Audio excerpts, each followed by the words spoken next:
who everyone's saying is this unstoppable force. Is that part of the motivation? What exactly said made you sort of go, yeah, it's okay, I will do this again? I think it's just the opportunity. You know, it's another opportunity to be able to test yourself. It's another opportunity to be able to elevate yourself. And it's part of being a man. It's part of living. You know, you have highs of highs and you have lows of lows.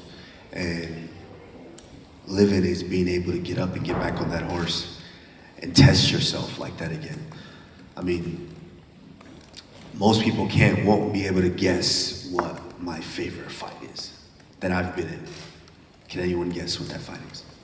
When you get done with that fight, a fight like that, everyone was like, oh man, you got hit a lot, but it was the most fun fight I've ever had. And so I realized through soul searching, it's just that, hey, you only get a few of those moments to be able to experience something like that. So, you know, I want to experience it a couple more times before I walk away from this sport. It's funny, you used the word there, primal, and I think we've seen how Hamzat fights, right? It seems to be on the gas the moment he comes out. Primal would be a good word to describe it. Is that what you're expecting when you get in there with him? Yeah, I expect any and everything. You know, that's what you prepare for, that's what you train for each and every day. And so I'm expecting, I expect him to come out and do whatever he wants to do and try whatever he wants to do. That's part of this sport. You know, we jockeying for position each and every inch, and you know, whoever's plan starts to unravel, then the other guy's hand will be raised. Do you see this guy to be this threat that everyone says he is, or do you think, no, I've been around and I've seen this come and I've seen this go? What do you think about him and his terms of where he could go in this sport? I think he's as advertised. He's very tough, you know, very strong, he's big. He can strike, he can wrestle, he can grapple, he can do it all. So can I. You know, so I think he's as advertised, but you don't know until you know. You know, ignorance is bliss sometimes, and I give him all the props in the world. He's done everything he needed to do with what he's been presented with. You know, but, you know, that iPhone Pro sometimes doesn't fit in certain pockets. You know, you might need just a regular iPhone. They both take good pictures, and they both work just fine. If you win this fight, you're getting a title shot. And I believe I heard you this week saying you can take one title, go down and take your old title, and then just walk away into the sunset. Him and Islam both sort of suggested that you and Alex are coming here for the money, right? You're getting a big pay jump. But for you, what is the motivation to be here? Is it to show people you can do it? Is it to get money, or is it to get that title back? Do you think I have money? I would say you've got a little bit of money, yeah, tucked away somewhere. Okay. So, clearly it ain't about the money. You know, I asked for the fight. You asked for the fight? Initially, when he was at my weight. But, you know, he's missed it, a couple of times now? I don't know how many times. And, you know, so it's one of those situations. I don't really care. It's just, honestly, when I think about it, it's soul searching. It's wanting to get that opportunity, wanting to feel that again. Because if you really look at it, when I was sitting down waiting for a fight, what was everyone saying? Oh, who's he gonna fight? Like, we've seen him fight that guy twice, that guy 3 times, he's beat that guy, he's beat that one. Yeah. You know, people were kind of, what excites us about a fight? Are you excited about this fight? Think so. Kamaro, Alex was in here and he said it's kind of a blessing in disguise because he wasn't putting his body through hell for the 8-12 weeks, and he just gets to focus on himself and comes in, like, obviously he would prefer a full camp, but he is fresh in the head and kind of physically fresh. So I'm curious, do you feel the same way? Absolutely. It's just something, it's such a weird switch that's flipped when you sign the contract. And so before that, you're just training. You'll be surprised. You go into some of these gyms and you'll see you know, obviously you'll see a guy just having his way with other guys.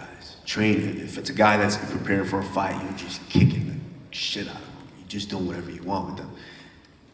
And then the moment you sign the fight, it's like, oh my God, nothing works.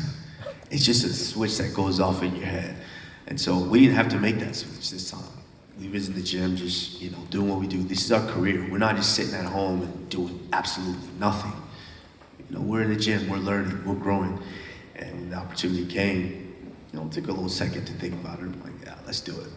And obviously the last few of your fights, especially the title fights, they've been big fights, but I feel like the buzz around you fighting Hamza just feels a little different than, rematching Leon or rematching Colby. So I'm curious, just compared to the build-up to those fights, do you feel like more fans are excited for this fight specifically than any of your recent ones? You tell me. I would say so. Then why wouldn't I want to do it? Right. Exactly. I'm curious, do you think you'll feel like an actual middleweight in there or just a welterweight that's not cutting as much weight? That doesn't make any difference. Since the beginning of my career, Henry in our gym that when I started, he always said the same thing every day. It doesn't matter. Everybody spars everybody. It doesn't matter if you're big, you're small, you're skinny, you're fat, you're ugly, you're cute. It doesn't matter. Everybody spars everybody. I had to spar Anthony Johnson.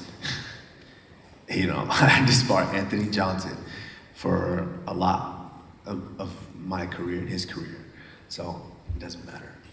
And final one for me, obviously, if you do get past Hamza, Sean Strickland, the rematch that I don't think a lot of people know that you did fight him at welterweight so long ago. So I'm curious, back then, like you're pretty vocal that you saw something in Leon that you kind of assumed maybe you would see him down the road after your first fight.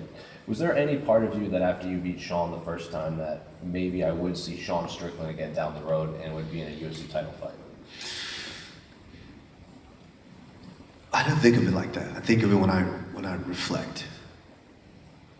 At that point, I was coming downhill fast. I didn't care who was in my way. And Leon was at, I didn't care. I took care of business. Sean was at, I didn't care, and I took care of business. And so I don't really, I don't really dwell on it. It's when I'm done and I sit back now and start to reflect a little bit more and more. Like you just mentioned, a lot of people didn't know that I fought Sean Strickland. So you can tell, I've been putting in work for a minute now. And so it's just kind of one of those things. Now I'm starting to be in a position to where you get to reflect and say, I did put some work in. Beat quite a few people here. How do you think Sean has evolved since then? Obviously fighting up a different division now, but do you see many similarities in his game, or does he look vastly different to you now? Yeah, this is MMA. Styles make fights. Sean, I think he's definitely grown a lot, of course. But I think the most important thing is he's grown into his identity of a fighter. He accepts the fact that he fights a particular style, a particular way. And he's just leaned into it and he's grown exponentially and now he's the champion. But styles make fights. I said it when I came into the game. I'm a nightmare for certain people to deal with. And, I just think that, that matchup, it's a nightmare for Sean Strickland, but he's grown exponentially. He's very, very improved. And when you look at the fight with Hamza, we haven't seen him face a ton of adversity. Probably the Gilbert fight was definitely moments that he had to fight back from. He said he learned from that and, won't be as wild and things like that. But when you watch that fight back, do you feel like there's things that maybe Gilbert didn't take advantage of that you would in a similar scenario? We're different fighters.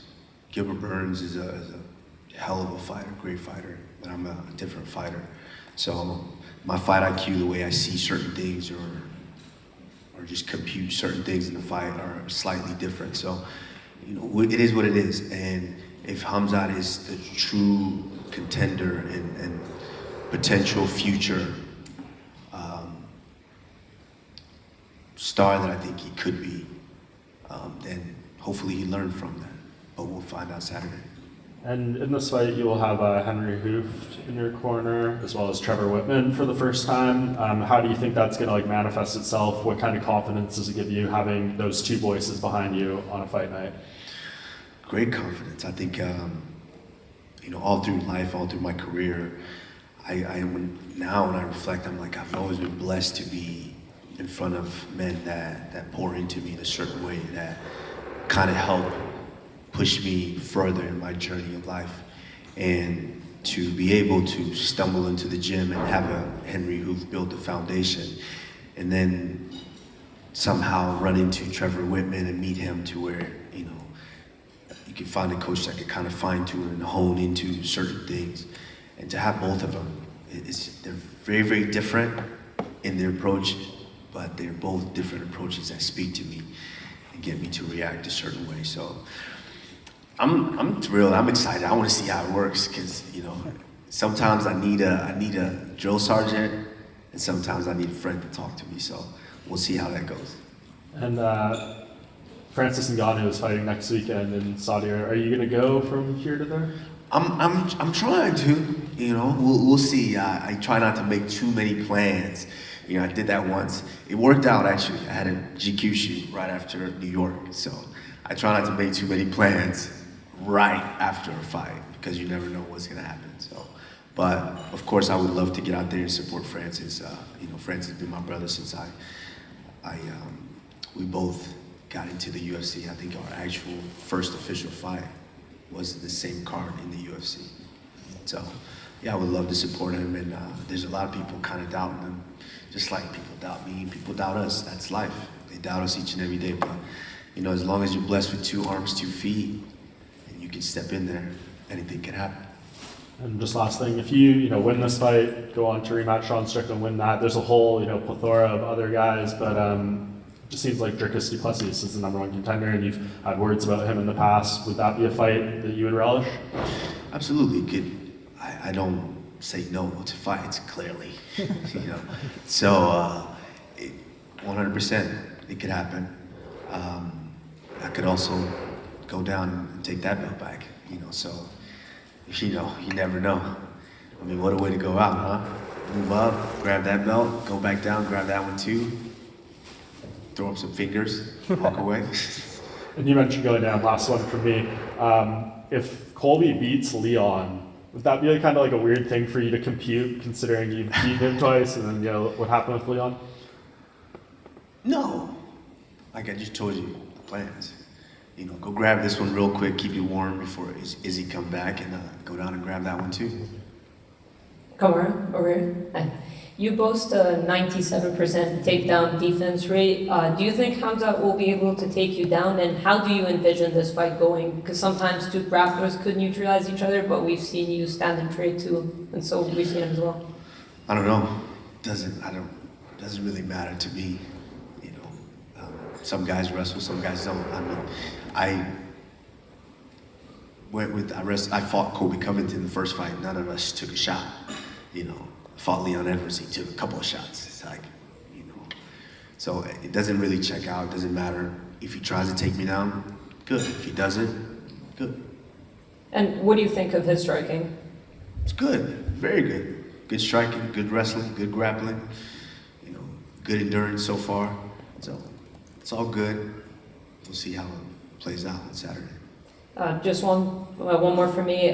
Colby and Leon, a lot of people feel like Colby's wrestling could trouble Leon, a lot of pundits. You fought both guys. How do you see the fight playing out, and do you feel like Leon could stuff his takedowns? That's an intriguing fight. That's a fight that I'm looking forward to.